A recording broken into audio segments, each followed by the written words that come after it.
There's 8 basic principles for living the life you want to live. The first one is you have infinite potential. Now that's a basic principle, and it comes under awareness.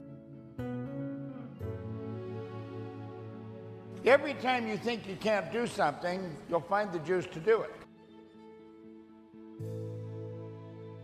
If you just dwelt on that concept for a little bit of time each day, if you put a note on your desk or on the dash of your car, be aware you have infinite potential. See, that takes our mind to God only knows where, because we don't know what infinite is. No beginning, no end. You have infinite potential. And then think of the time you say, I just haven't got the time or the energy. You have all the time there is, and you have all the energy. This is a very basic principle.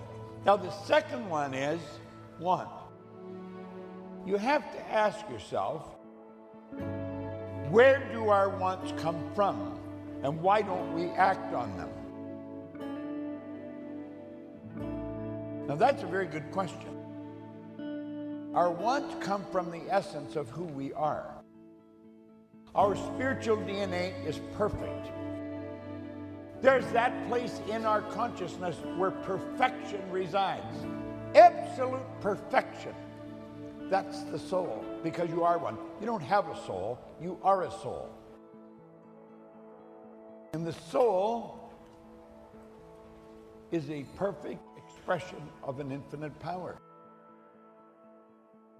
God works through you. The soul, the essence of who you are, is always for expansion and fuller expression. I don't care how well you do, you're going to want to do better. That's how records are broken. You know, I read one time where they actually let wild animals chase people to try and get them to run a mile under 4 minutes. They did all kinds of weird things. See if a human could actually run a mile in 4 minutes. Well, we run the mile in 4 minutes, and within a month, somebody else ran a mile in 4 minutes. It seems like some of us need validation. Is that really true? I want to see somebody else do it first. I think the real joy is you get a big idea, do it, really execute it. And don't be afraid of missing or losing. I mean, what the hell, everybody misses and loses. You're going to make mistakes, you're going to sell yourself short. But you've got to understand that the want comes from the essence of who we are, that it comes into our consciousness, want this, want that. Why don't we act on them? Because we've been discouraged from acting on them when we were little kids. My grandmother pretty well raised us. My mother was working, and she said, you should be satisfied with what you got. Your mother's working hard. You always want more. As if I was a bad boy. Well, you see, when you get that often enough as a little kid, you're going to grow up and that's what's going to happen. That's why we don't act on them, and we don't believe we can.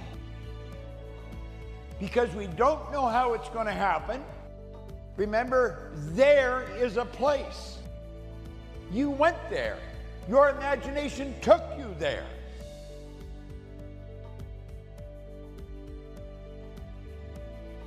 Now you know why you seem to hold yourself back from making it happen. When you make a decision, a committed decision, you'll always find what you require. The third one is undecision. We make decisions, but we don't really make decisions at all. We state our preferences, but that's not a decision. When we make a committed decision, it's already happened in our mind, and from that point on, The joy is to see how it's going to come into play, how it's going to happen. And it will happen. I have a pretty fascinating life. I really do. I love my life. Because I'm always wondering, how in the hell is this going to work? And I always want to do something beyond where I'm at. I'm always going after it. That's a good way to live. But you've got to make a decision. It's got to be a committed decision, and you don't look back. Now, the fourth one, commitment. It's easy to make a commitment until you have to live into it. That's when it becomes difficult. It's easy to make it, but it's not easy to live into it. Because there comes a time when everything has to stop and you got to do it. But I really believe commitment separates the professionals from the amateurs. The people that make commitments and they say they're going to do something, you can take it to the bank.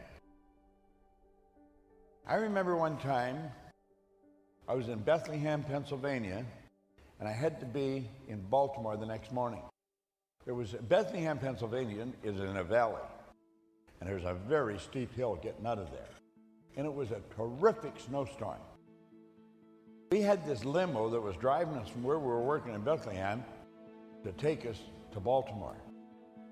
We had to keep tipping this guy $100 bills to get him to keep driving. I wouldn't have driven. It was that bad. He drove us, I think, into Philly, and then we took the train down to Baltimore.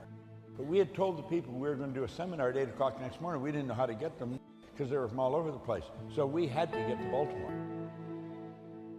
So it took us all night to get there, and then we had to do the seminar all day. Now, I've done that many, many times because we'd committed we were going to do it. And sometimes it costs you a lot more to do something than you're going to get paid for doing it. But if you've committed, you got to do it. If your commitment's not worthwhile, you will soon be just ruled out of the game. Here's accountability. Being accountable is huge.